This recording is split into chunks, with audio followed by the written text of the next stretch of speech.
Okay, so we've talked a little bit about graphing and what gate signatures look like. But what happens if you don't see a gate signature in your graph? Well, I'm going to show a process called isolation, which we'll talk about when we talk a little bit about effective dialing. But basically, um, what's happening if you don't get any gate signatures is that all of the gates are being shadowed by one of the other wheels. So the best way of dealing with, so I'm going to show you the best way of dealing with this. And that is to, what you will do is you will park, you'll find, when you did your original graph, you'll find the lowest point on your all wheels left. Say, in this case, let's say it's 75, which I've dialed right there.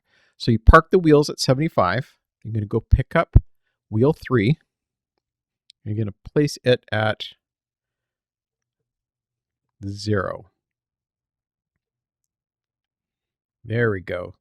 So now wheel 2 and 1 are on a low point, or the lowest point we found so far on the wheel, and we're going to be moving just wheel 3.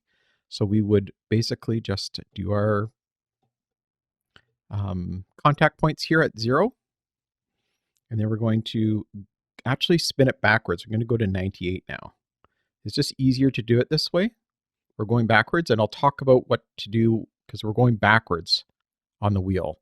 So wheel 3 is, when you dial it, it is a left rotation when you actually do dialing in your combination, but we're moving it backwards. So we're doing right rotations on it. So we would do our contact points on this, and then we go to 96,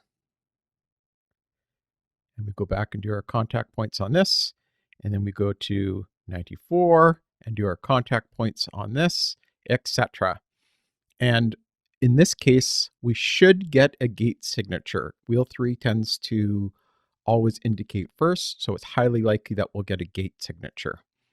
And you'll know it's on wheel 3 because that's the one that we're moving, so you don't have to do a high-low test here. So this is called wheel isolation. It's really effective here, especially if you know which wheel is going to indicate. And like I said, in this lock, it's almost always the wheel 3, sometimes wheel 2, but mostly wheel 3. So this would be an effective, efficient way of going through it. But if you do an all wheels left and you don't find a gate, or if you're doing the second number and you don't find a gate, you find the lowest point on the wheel pack, and you put 2 of the wheels there and then just move one of the wheels through. You should find a gate signature then. If you don't find a gate signature at this point, you would find the lowest I have here for moving wheel 3 through, and I would place wheel 3 at that location, and then and wheel 1 at the original location, which I think we said was 75 in this case. So wheel 3, say it is at 50. We would put wheel 3 at 50.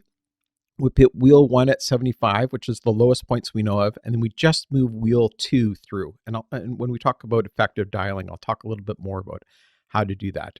But we would just move wheel 2, and we should get a gate signature at that point in time. If we don't, then we find the lowest point for wheel 2 and leave wheel 3 and wheel 2 there, and then just move wheel 1 through.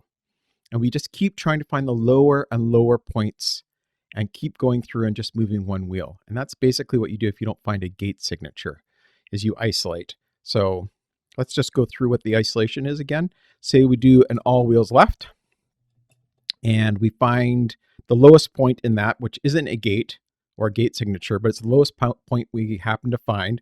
We park all the wheels, all 3 wheels there. We're going to come back, and we're going to pick up just wheel 3. We're going to start it at 0. And then again, do your contact point, and then we're going to move it backwards to 98 and keep going, keep moving it, and keep going. Now you may find weird things happen when you get back to 75, and just make sure you're not messing up your wheel pack at that point. And you may need to reorient the wheels when you go past. When you're just 76, should be okay. When you go to 74, you may have to reorient your wheels, but it should be really obvious. Just make sure that the only wheel you're moving when you're doing this is wheel 3.